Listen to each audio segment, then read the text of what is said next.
अस्सलाम वालेकुम students, welcome to my YouTube channel easy solutions of mathematics. Operational research के आज के हमारे टॉपिक का नाम है बाउंडेड वेरिएबल्स। बाउंडेड वेरिएबल्स के एग्जांपल क्वेश्चन करवाने से पहले मैं सबसे पहले इसका एल्गोरिथम करवाऊंगी।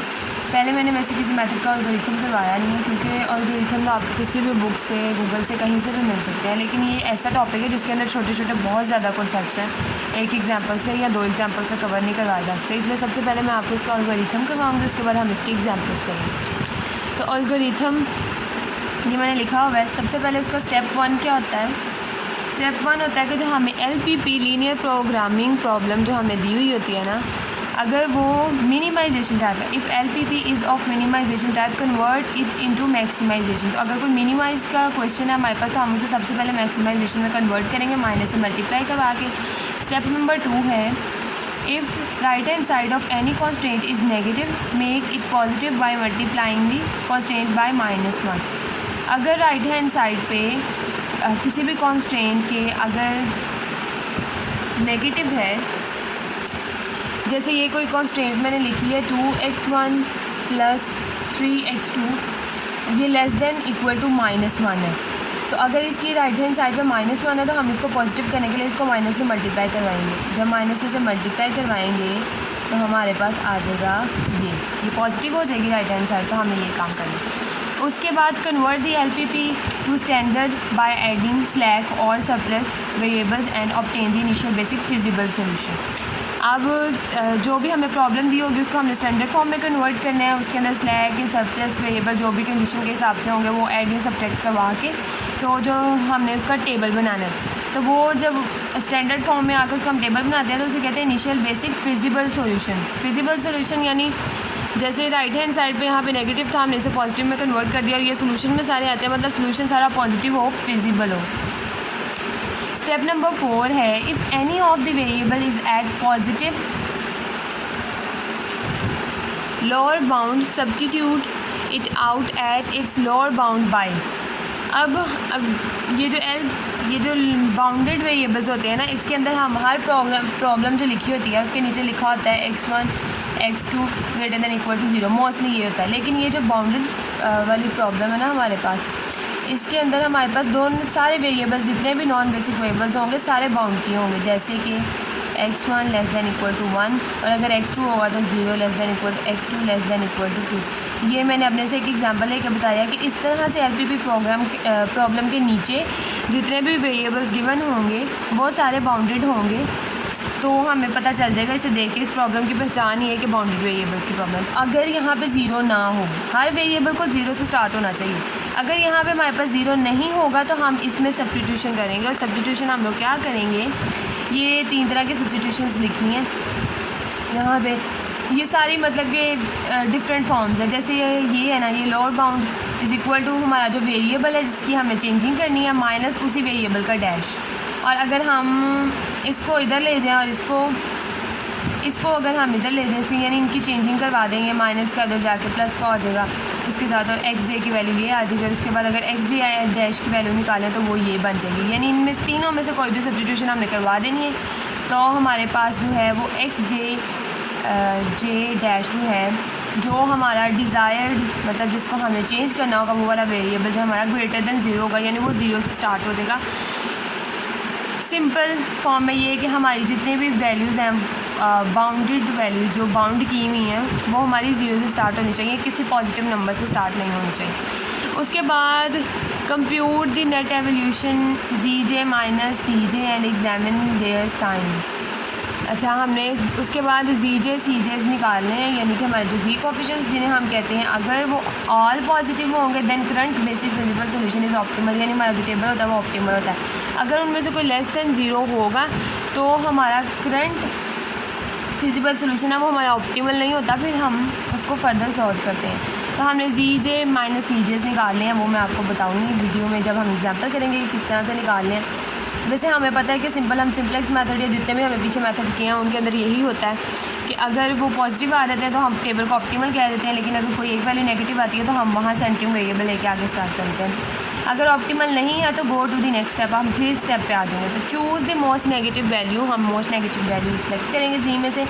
और अब हमने लेट कर लिया है कि कोई value Z R minus C R, ये एक वैल्यू है ज़ी की कोई भी वैल्यू है, ज़ी आर माइनस सी आर, ये ज़ी की वैल्यूज़ हमने निकाली है, उनमें से एक वैल्यू फॉर सम जे की जगह पे यानी कोई आर अगर हम नंबर लें किसी, फॉर एग्जांपल किसी नॉन बेसिक वेरिएबल के अगर हम ले रहे होते हैं, नॉन बेसिक के निकालते हैं ना ज़ीज़ रिवाइज सिम्प्लेक्स में, हम सिंपल आप कह लें कि हम जी की जगह पर अगर कोई वैल्यू आर पुट कर देंगे, हमारे पास एक वैल्यू आ गई है for Z J is equal to R, यानी जे की वेरिएशन होगी ना, जे की जगह पर डिफरेंट वैल्यूज़ हम लोग चेंज करवाते जाएंगे तो हमारे पास जी की वैल्यूज़ आ जाएंगी। तो उसके बाद corresponding to the non basic variable X R enter into the basic solution. मैं टेबल बना के बताने लगी हूँ, देखिए यहाँ पे हमारे पास बेसिक वेरिएबल्स पड़े होते हैं, यहाँ पे बेसिक वेरिएबल्स आते हैं, यहाँ पे हमारे पास सारे वेरिएबल्स आते हैं, बेसिक प्लस नॉन बेसिक सारे आ जाते हैं। उसके बाद यहाँ पे हमारे पास जी की डिफरेंट वैल्यूज़ आती हैं। फॉर एग्जांपल पहली वैल्यू हमारे पास जी आर माइनस सी आर, अगर ये मोस्ट नेगेटिव है तो ये किस बेसिक या नॉन बेसिक वेरिएबल के कॉरस्पॉन्डिंग है, एक्स आर के कॉरस्पॉन्डिंग है, तो हम इसको एंटरिंग वेरिएबल सेलेक्ट करते हैं ना, तो ये चीज़ उन्होंने इस स्टेप के अंदर लिखी हुई है कि अगर हमारे पास कोई जी आर नेगेटिव मोस्ट नेगेटिव है तो हम वहाँ से एक एंटरिंग वेरिएबल एक्स आर जो है उसको एंटर करवाएंगे। मोस्टली पहली दफ़ा में ना हमारे पास एंटर ज़्यादातर नॉन बेसिक वेरिएबल होता है, इसलिए उन्होंने जनरली नॉन बेसिक लिख दिया। वैसे तो हम लोग बेसिक वेरिएबल्स को भी एंटर करवाते हैं, लेकिन बाउंडेड वेरिएबल के अंदर हम लोगों ने सारा काम मोस्टली काम नॉन बेसिक वेरिएबल्स पे करना है, बेसिक पे इतना नहीं करते। नेक्स्ट हमारे पास है compute the quantities theta one. अब ये जो है ना जनरलाइज तौर पे लिखा हुआ है। जनरली हम लोग सोल्यूशन को किससे डिनोट करवाते हैं, एक्स बी आई से, और ए आई आर कोई भी उसकी उन्होंने वैल्यूज़ कह ली है। मैं आपको यहाँ टेबल से बताती हूँ, ये देखें।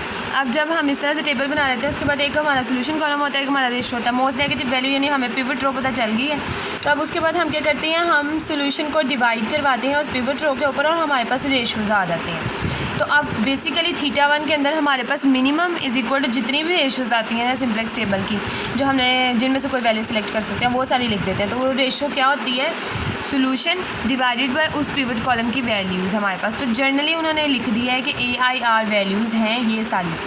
अब यहाँ पे आर तो हमारा कॉलम वाइज है, तो रो वाइज उन्होंने जो वेरिएशन ली है ना वो आई की ली है।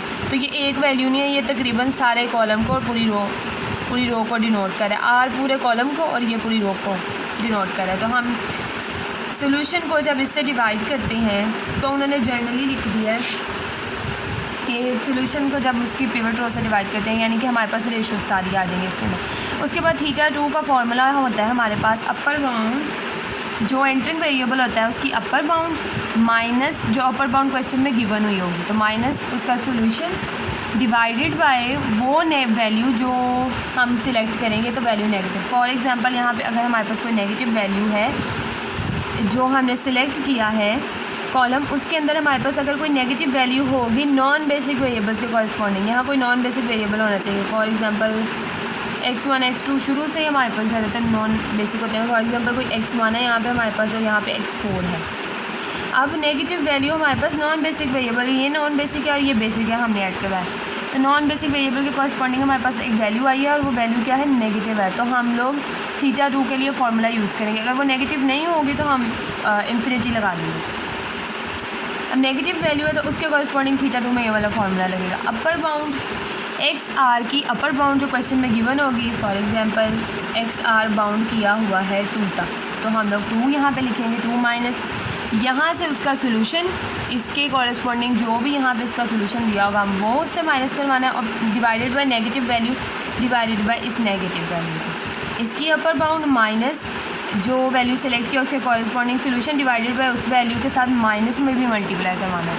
ये माइनस फार्मूले का और माइनस वाली वैल्यू तो ये प्लस के हो जाएंगे, तो इनका मॉड भी आता है साथ। तो ये वाली वैल्यू लेस देन 0 होनी चाहिए, यानी ये वाली वैल्यू और अपने तौर पे नेगेटिव होनी चाहिए और ये फार्मूले का नेगेटिव है। तो यहाँ पर उन्होंने बता दिया कि यू आर हमारी upper bound of entering variable है। उसके बाद हम लोग निकालते हैं थीटा। थीटा क्या करते हैं हम लोग, थीटा 1 थीटा 2 और उस एंटरिंग वेरिएबल के कॉरेस्पॉन्डिंग जो उसकी होती है हमारे पास एक्स आर हमारा एंटरिंग वेरिएबल है ना, तो उसकी जो हमारे पास अपर बाउंड होगी वो इनके सब का मिनिमम अगर हम ले लें तो हमारे पास थीटा आ जाता है। It is to be noted that if all AIRs, यानी जो मैंने आपको बताया कि अगर ये सारे AIRs मैंने आपको बताया, ये वैल्यू जनरली मैंने यहाँ पे लिख दिया है, पूरे कॉलम का कर है, अगर ये सारे पॉजिटिव हैं, ये नेगेटिव नहीं है, ये सारे कॉलम जो हमने सिलेक्ट किया उस कॉलम में सारी वैल्यूज़ नॉन बेसिक के रिस्पेक्ट से पॉजिटिव हैं, तो हमारा θ2 जो है वो इन्फिनिटी है। अगर कोई नेगेटिव वैल्यू आएगी नॉन बेसिक के कॉरेस्पॉन्डिंग तो हमारे पास ये वाला फार्मूला यूज़ होगा।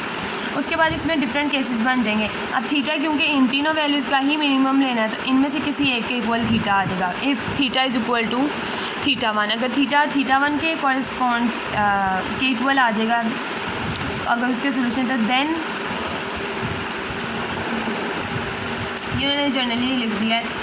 जनरली इस तरह से लिखते हैं कि कोई एक्स बी के सोल्यूशन है उसके कॉरेस्पॉन्ड है, देन कोई एक्स के जो है वो हमारा लीव करेगा, क्योंकि अगर थीटा इज इक्वल टू θ2 तो हमारा एंटरिंग वेरिएबल तो ऑलरेडी सिलेक्टेड है, एंटरिंग वेरिएबल ऑलरेडी सिलेक्टेड है। तो उसके बाद हम रेशो से सोल्यूशन के अंदर हम लोग कोई लीस्ट पॉजिटिव वैल्यू देखते हैं तो सोल्यूशन के थ्रू से हमारा वेरिएबल लीव करता है ना, तो ये चीज़ उन्होंने यहाँ पे लिखी है। अगर θ1 के इक्वल होगा तो use the regular simplex method. Simple हमने इस टेबल के अंदर वो वैल्यू सेलेक्ट करनी है डिज़ायर्ड रेशो के थ्रू, उसको 1 बनाना है, ऊपर नीचे 0 बनाना है, रेगुलर सिम्प्लेक्स मेथड। अगर θ2 के इक्वल आ जाएगा which correspond to the x B k, then x k leaves the basic solution and x k being non basic variable at its upper bound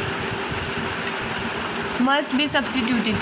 अब इसका मतलब ये है कि अगर हमारे पास θ2 के इक्वल आ जाएगा तो हमने सबसे पहले सिम्प्लेक्स मेथड से उसको सॉल्व करना है। जैसे मैंने आपको बताया उन्होंने पीछे लिखा हुआ है कि सोल्यूशन के कॉरेस्पॉन्डिंग हमारी वो वैल्यू निकलेगी और इसको हमने 1 और ऊपर नीचे 0 बनाना है। यानी कि इस केस 2 के अंदर हमारे पास क्या होता है, पहले हम सिम्पलेस्ट अप्लाई करते हैं और उसके बाद हम सब्स्टिट्यूशन करवाते हैं। सब्स्टिट्यूशन कैसे करवानी है, हमने जो डिज़ायर हमारा वेरिएबल है जिसको हम एंटर करवा रहे हैं, जिसको हमने सेलेक्ट किया हुआ है, उस इक्वल टू उसी की अपर बाउंड में से हम उसके डैश को माइनस करवा देते हैं। तो उस वेरिएबल की जगह पे हम ये गिवन प्रॉब्लम में सब्स्टिट्यूट कर देते हैं। देखिए उन्होंने बताया हुआ है। उसके बाद जो हमारे पास इसकी अपर बाउंड होगी ना, वही हमारे पास एक्स डैश आर की भी अपर बाउंड होगी। उसके बाद ये केस 3 आप लोगों के सामने लिखा हुआ है, इसको पढ़ लें। सिंपली मैं आपको बताती हूँ इसके अंदर क्या होता है। अगर हमारे पास theta is equal to upper bound क्या आ जाता है तो हम लोग क्या करते हैं, हम लोग सब्स्टिट्यूशन कर देते हैं सिंपली। और सब्स्टिट्यूशन फिर वही होती है जो मैंने आपको ऊपर बताई है कि जो हमारा सेलेक्ट किया होता है हमने वैल्यू इक्वल टू उसी के अपर बाउंड में से माइनस करवा देते हैं उसके डैश को। और जहाँ जहाँ पे वो वेरिएबल होता है गिवन LPP प्रोग्राम के अंदर LPP मॉडल के अंदर, वहाँ पे हम एक्स आर की जगह पे वो वैल्यू सब्स्टिट्यूट करवा देते हैं। उसके बाद दोबारा गो टू स्टेप 5 हमारे पास क्या था। अब फिर हम दोबारा स्टेप 5 पे आते हैं। हम देखते हैं कोई जी हमारे पास नेगेटिव बच गया। अगर सारे पॉजिटिव हो गए तो ऑप्टिमल, अगर कोई नेगेटिव बच गया तो अगेन हमने वो सारा प्रोसेस करना है। हमने θ1 निकालना है, हमने θ2 निकालना है और हमने थीटा निकालना है। तो अगर θ1 के इक्वल होगा तो क्या करना है, θ2 के इक्वल होगा तो आपको बता दिया क्या करना है। अगर UR के इक्वल होगा तो हमने सिंपल सब्स्टिट्यूशन कर देनी है। तो अगर go to step 5 and repeat the procedure until the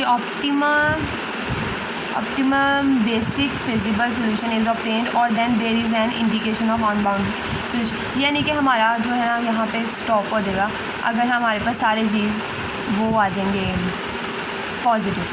उसके बाद एंड पे एक नोट लिखा हुआ है, if any variable is without its upper bound. अगर उन्होंने कह दिया बाउंडेड वेरिएबल आपने उससे सॉल्व करना है और किसी वेरिएबल की अगर अपर बाउंड नहीं दी हुई तो हम वो एज्यूम करेंगे वो इन्फिनिटी का। उम्मीद है आप लोगों को एल्गोरिथम की समझ आई होगी। इसकी एप्लीकेशन हम इंशाल्लाह नेक्स्ट वीडियो में करेंगे और इस वीडियो के अंदर हम इसकी एग्जांपल करके समझेंगे कि इसे अप्लाई कैसे करते हैं। तो अगर आपको मेरी वीडियो पसंद आई है तो मेरी वीडियो को लाइक करें प्लीज़, और मेरे चैनल को अगर आपने सब्सक्राइब नहीं किया तो मेरे चैनल को सब्सक्राइब करें, और ताकि नेक्स्ट इसकी एप्लीकेशन की वीडियो के नोटिफिकेशन आप तक पहुँच सके। Thank you so much.